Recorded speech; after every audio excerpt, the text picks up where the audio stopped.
Hey guys, I know it's been a while since our last GTA stories, but don't worry, me and Matt, we got a lot of episodes in the works, so if you like stories like this, don't forget to like and subscribe. With all that out of the way, let's get right into this one. We'll be covering an area known as Woolner, which acts as a divider line between the West End and South Side neighborhoods of Toronto. Situated by Jane Street and Woolner Avenue, it became one of the most dangerous parts of the city, as various groups and hoods would battle over control of the area. But let's go back to the 1950s and 60s to see how it became like this today. Residents of Toronto back then were predominantly from Scottish, English, and other European heritage. But as industries in the city would expand at a rapid pace, the need for workers would grow.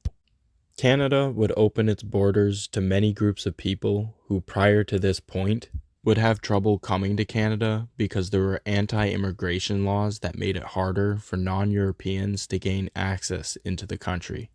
I've already made an episode covering what Toronto was like prior to this point, and if you've seen that episode, you'd know that Toronto has not always had the best image for accepting immigrants into the city. By this point, that mentality had lessened, but it definitely left its scars on the region. And it would lead to various after effects during this wave of immigration. Many would move to housing complexes that were mostly built to account for families coming to Toronto to work blue-collar jobs, and the city was making sure they had access to affordable housing. This would create an infrastructure for Toronto to take in tens of thousands of immigrants by 1970 from multiple cultural backgrounds of Caribbean, Latin, and Southern European descent. These families would help shape the city of Toronto, contributing to a massive construction and manufacturing boom. The city and the economy would flourish, with local shops and businesses opening up all over town. And in the 1970s, Toronto was Canada's fastest growing city. Its population had doubled in the last 20 years. But in 1979, the market would crash, which caused a massive wave of unemployment. People would end up losing their houses, and most would be on the brink of bankruptcy. The job market became extremely competitive, leaving some to adapt to their situation and to turn to other ways of supporting themselves. And when the crack epidemic hit in 1986, it proved to be a lucrative source of earning money. Many young men from all backgrounds would see the benefits outweighing the consequences in their desperate situation and would turn to the streets. Most of these teens had also felt that they weren't accepted in society and had faced racism from other neighborhoods that weren't as culturally diverse, and most of them would come from financially unstable households, leading to these youths looking to their peers to form a sense of community and belonging. One group of teens would reside in the housing complexes that stretched along Woolner Avenue. They would be seen drinking and smoking within the halls and stairwells of 200 Woolner. Joking and laughing with each other, they were all able to relate because they all grew up in the same area, which had become a place where drug dealers were extremely common to find on the streets by 1989. Also, by this time, the police had targeted many communities, including the Woolner area, and, with the help of the media, had labeled black communities as hotspots during the epidemic. But in reality, most users buying these drugs would come from all parts of the city. As well, many other cultures would contribute towards the cycle of drug use.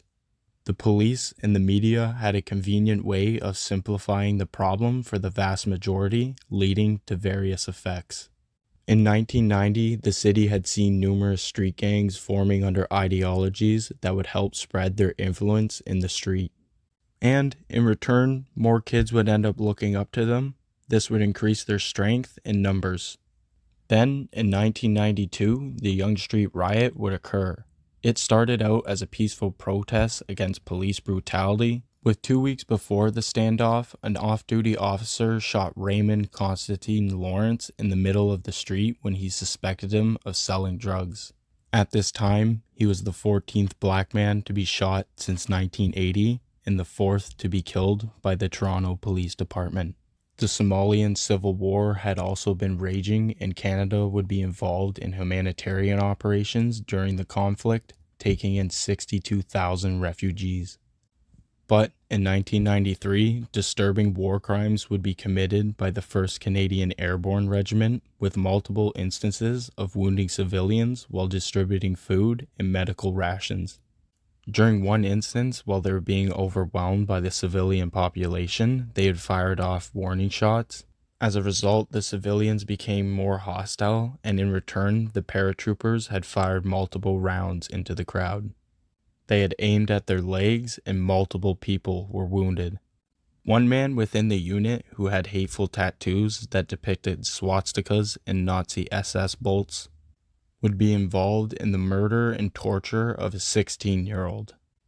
This would leave some Somalian immigrants to already have a distrust for Canadians even prior to arriving in the country. Some would join street gangs as they struggled to adapt to Canadian society, and also felt that they could relate to the situations that members had faced in the city of Toronto, with feeling that same sense of community and belonging. The city had been flipped upside down, and by the mid-90s, there was a vast network of hoods. Streets like Woolner would act as a divider line between the South Side and West End gangs. To the east, you had neighborhoods like Pelham, and various Latin gangs that fought over turf on streets like Spadina, Bloor, and the Christie Pits area. Gangs like the Trife Kids, Looney Tunes, and the VR Troopers would spread throughout Jane and Finch. The first neighborhoods to claim the Blood and Crip monikers were Rexdale and Regent Park. Rexdale would have the first subset of Crips, known as the Doonstown Crips, with members like Oliver Twinkie Willis, who would expand the influence into other neighborhoods and would become linked up with the Jamaican Shower Posse, and is believed that he formed his own subset known as the Jamestown Crips. It was then thought, due to his connections, that he was able to supply various gangs throughout the South Side with narcotics.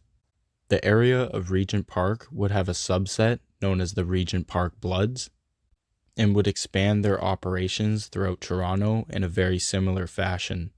It is highly disputed whether the Bloods or the Crips popped up first in the city, and who held more influence as they expanded throughout the 1990s. Places like Falstaff and Jungle, which I talked about in a previous episode, would be claimed by Looney Tunes, Trife Kids, VR Troopers, and another subset known as the Tiny Toons. They would begin to form alliances and rivalries throughout Jane and Finch, and Woolner would be home to a gang of stick-up kids known as the Gators. They were seen as highly territorial, with members having connections to the Rexdale area and were friendly towards the Crips that resided there. The youths that would smoke and hang out with their friends had become desensitized to the violence that surrounded them. They would become extremely close, and it's believed they formed mainly to combat living in such a dangerous area, as well to mimic the gang culture that came from Rexdale. And, like many other hoods, would increase their numbers and influence to show their strength on the streets.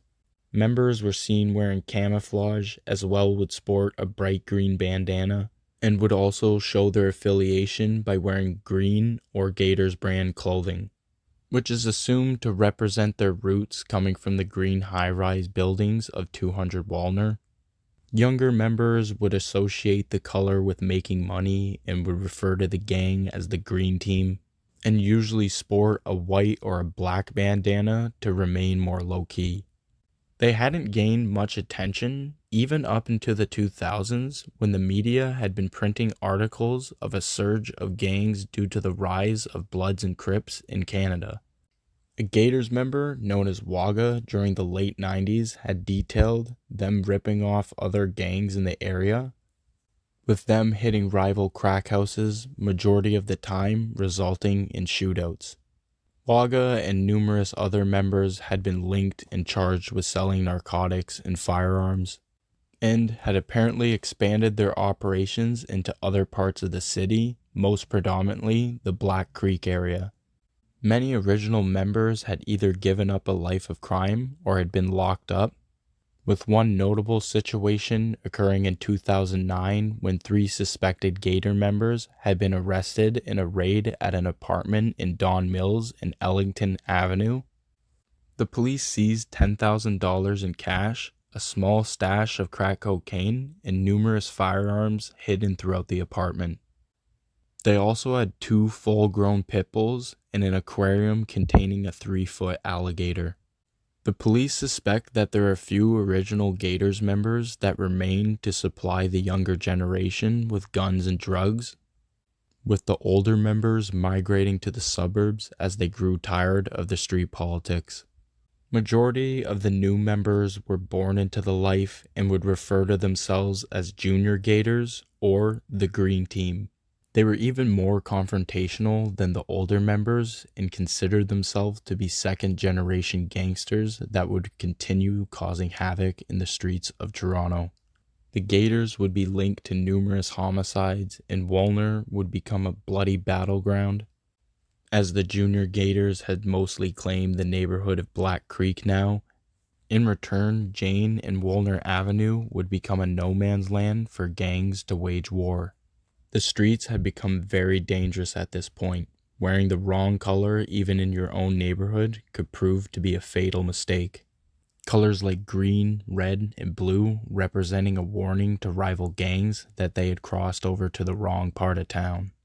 During this time, if you were in the streets and didn't pay attention to the politics and what block you were allowed on, you could prove to be the city's next victim.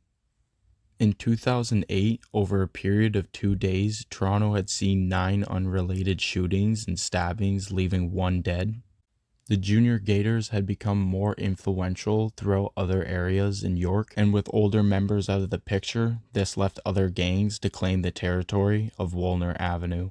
During the bloody weekend, on June 15th, 2 young members that belonged to a street gang that was suspected of setting up shop in the Syme and Woolner neighborhood had gotten into an altercation with an unknown rival gang, and the 2 teens had been roaming around Jane and Woolner Avenue when they stopped at a 2-for-1 pizza on 759 Jane Street. They would then exit the pizza shop at 1:30 a.m., but somebody who had followed them inside signaled to a man across the street. The 2 youths stood at the side of the 2-for-1 pizza when gunshots would be fired in their direction, leaving 19-year-old Claudio Andre Alamos severely wounded. He would later pass away in the hospital. Claudio had been known by police. They described him as a confused kid who drifted from different homes. His parents were unstable but wanted to better their situation and give him a more consistent environment. Claudio would officially leave home when he got involved with a street gang known as the Latin Kings. A surge of Latin-based street gangs had made their way to the Woolner area, making the politics far more complex than they already had been. Bloods had also been making their way onto Woolner Avenue coming from Pelham, and the influence of U.S. street gangs has seen multiple criminal ideologies make their way to the north, most commonly from Los Angeles, with MS-13 having a presence in Toronto's West End as well. But the Chicago-based Latin Kings had made their way to Toronto and began beefing with the original Latin crews that resided in the area. But these guys had ingrained themselves into the streets and had been warring with each other since the early 90s, made up predominantly of Portuguese, Italian, and various other South American backgrounds. Gangs like the LA Boys, Christie Boys, who battled over control of Bloor and Christie Street, with the true Portuguese Bloods holding down Spadina Street with an influx of Chinese immigrants and these groups already controlling the streets. It left newcomers to push their operations to the northwest. The Latin Kings would also rep colors with gold and black holding symbolism within their ranks, and the Woolner area was still home to various other groups made up of Guyanese, Jamaican, Somalian, Latin, and other European descent. This created a complex gangland, leaving the police more confused than ever. During the investigation, the police said Claudio was a low-level member who didn't deserve to die, and would go on to say that it was an execution-styled hit that was well orchestrated and planned. The police would also release a description of the men who carried out the murder, describing them as two young black males wearing red clothing. Situations like these only added to tensions because the junior Gators would continue to rob their opposition in the streets and would only push things to another level due to a lack of guidance. In 2009, an 18-year-old named Kevin Casa Boateng, who lived on Old Weston Road within North York, which during the summertime of the same year had actually become the murder capital of Toronto. Kevin, who was a resident of this area, would leave his home on Davenport Road near Clare Avenue, when, unfortunately, he would get involved in an altercation with an unknown suspect, who would end up stabbing him in the stomach before fleeing the scene.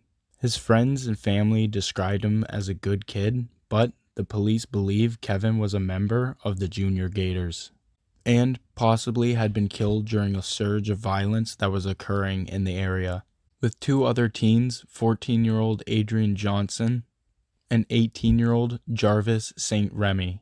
Both of these teens would be killed wearing their school uniforms, and they had absolutely no affiliation with any street gangs, and were most likely misidentified during the ongoing feuds in the area.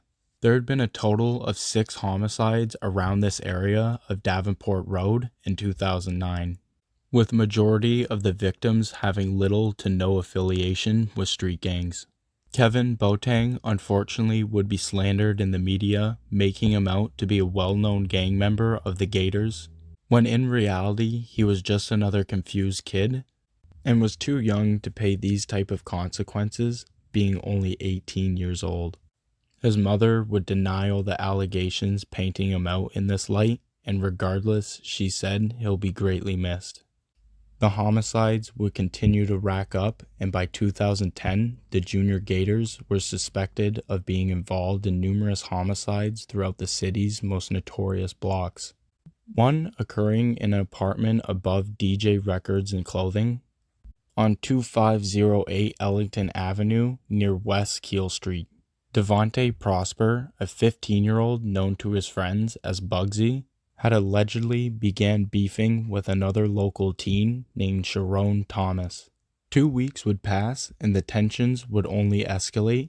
One night, 15-year-old Devontae Prosper would receive a knock on his door at 2 a.m. He would answer the door to an unknown suspect wielding a pistol. Before he could react, 15-year-old Devontae Prosper was shot point blank in the face. The police had been made aware of the two teens' increasing hostility towards each other, and would issue a countrywide search warrant for Sharon Thomas. He would turn himself in a few hours later, but he was released, having all charges dropped, and was seen having no connections to the homicide. The violence in the street didn't stop, and with so many different neighborhoods throughout the city being claimed by subsets, it would only continue the revolving door of recruitment of young teenagers left traumatized from losing their close friends to feed into the cycle themselves. April 12, 2012. In the complex of 215 Woolner Avenue, 5 teens affiliated with the Junior Gators would follow an unknown 17-year-old into the building, planning to jump and rob him. The group of 5 men would move in as they had gotten closer to the 17-year-old's apartment, one of them hitting the unknown teen in the back of the head with a baseball bat. As he was knocked over, a gun would slip from his pocket. The 5 men attempted to continue the assault on the 17-year-old. When he let off 5 shots, they would flee the scene, but not without leaving a trail of blood. Witnesses reported 2 injured teens fleeing outside the building of 215 Woolner, one man being Javon Cromwell, age 19, who was shot in the chest, would run to call emergency services at a nearby convenience store at 251 Woolner Avenue. He would end up passing away before emergency services could arrive. The other teen, who was also seen fleeing, would survive his injuries and was only grazed in the arm. All of them but Javon Cromwell would be left unnamed, as majority of the people involved in the case were minors, and the 17-year-old who fired his weapon while being jumped got off with self-defense. Numerous other homicides and shootings would occur over the years. Many homicides remain unsolved or prove to be difficult to handle. With the larger picture of what provoked many of these murders being ignored, they are all unconnected, but maybe something can be learned and situations like these can be prevented in the future. These communities have a lack of trust for the police, and with their back and forth relationship with law enforcement spanning back to the 1980s, they don't see police services as able to solve their problems, but only show up when things have gone too far. Well-known members like Waga speak out on the consequences of joining street gangs, and he and others have learned from their mistakes. And majority of young men who become involved in street gangs become, for the most part, well-rounded members of society. But with little coverage and knowledge on the subject, it's easy to paint a picture of blaming the generation of today for all the violence, constantly detailing the crimes they commit and drugs they push throughout the streets. But Toronto has a vast network of organized crime that is rarely covered in comparison to how much the media pushes the image of young street gangs being the root cause of Toronto's problems. Teenagers hustling on blocks is just what you see on the surface, with nobody asking why. But that will be a story for another day. I hope you guys enjoyed that episode of GTA Stories. Don't forget to like and subscribe, guys, as these episodes take a lot of time and effort. But love to see how much you guys have been enjoying it, and I'll catch you in the comments.